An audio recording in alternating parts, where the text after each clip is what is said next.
আসসালামু আলাইকুম। আজকে আমার আলোচ্য বিষয় বেড ওয়েটিং বা ঘুমের মধ্যে রাত্রে পেশাব হয়ে যাওয়া। সাধারণত দেখা যায় অনেক বাচ্চা রাত্রেবেলা ঘুমের মধ্যেই পেশাব করে দেয়। এই প্রবলেমটা অনেক মা বাবা কিন্তু আমাদের কাছে এই রোগীগুলো নিয়ে আসে। এটাকে আমরা বেড ওয়েটিং বলি। তো বেড ওয়েটিং আমরা এই যে বেড ওয়েটিং বা রাত্রে পেশাব করে ফেলা, এটাকে আমরা সাধারণত রোগ হিসেবে ধরি যখন বাচ্চার বয়স 5 বছর হয়ে যায়। 5 বছর পরেই কিন্তু আমরা ধরে নিই যে এই বাচ্চাটার কোনো সমস্যা আছে। তো আমরা জিজ্ঞেস করি যে বাচ্চা সাধারণত জীবন ধারণ সম্পর্কে জিজ্ঞেস করি যে বাচ্চা ঠিকমতো পেশাব করে কিনা বা পানি কতটুকু খায়, তার বাথরুম ঠিকমতো হয় কিনা, এগুলো আমরা জিজ্ঞেস করি। জিজ্ঞেস করার পরে আমরা সাধারণত যদি এর মধ্যে কোনো সমস্যা থাকে সেটা ফাইন্ড আউট করি।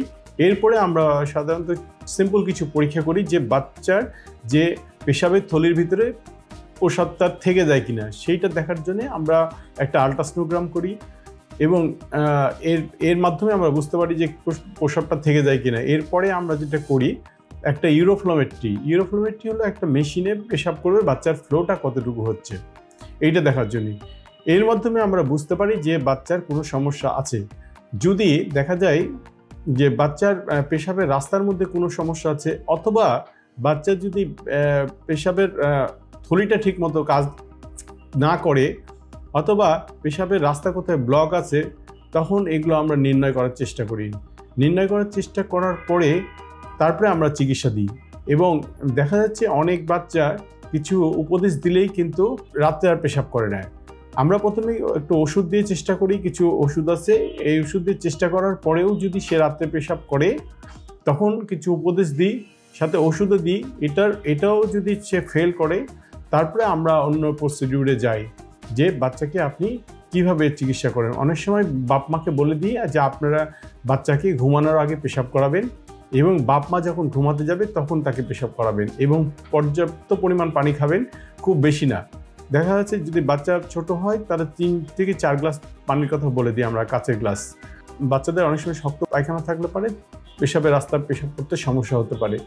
তো সেই ক্ষেত্রে এই অ্যাডভাইসগুলো দিলে পারে, সাথে যদি ওষুধও দিয়ে অনেক রোগী ভালো হয়ে যায়। এখন যদি বয়স্ক লোক বড়দের যদি কারো রাত্রে পেশাব হয়ে যায় সেক্ষেত্রে আমরা কি করি, সেখানে আমরা ধরে নিই ডেফিনেটলি তার কোনো রোগ আছে। সেক্ষেত্রে আমরা নির্ণয় করি যে তার পেশাবের রাস্তায় কোনো বাধা আছে কিনা, পেশাবের রাস্তায় কোনো মাংসপিণ্ড বড় হয়ে গেছে কিনা অথবা পেশাবের থলিটা ঠিকমতো কাজ করছে না কিনা।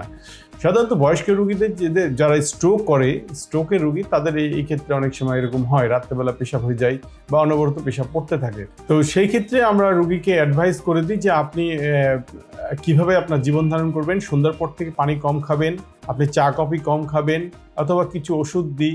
এরপরেও যদি না হয় কিছু চিকিৎসা, অন্যান্য সার্জিক্যাল কিছু প্রসিডিউর আছে, এগুলো করি। এইভাবে আমরা তাদের চিকিৎসা করি।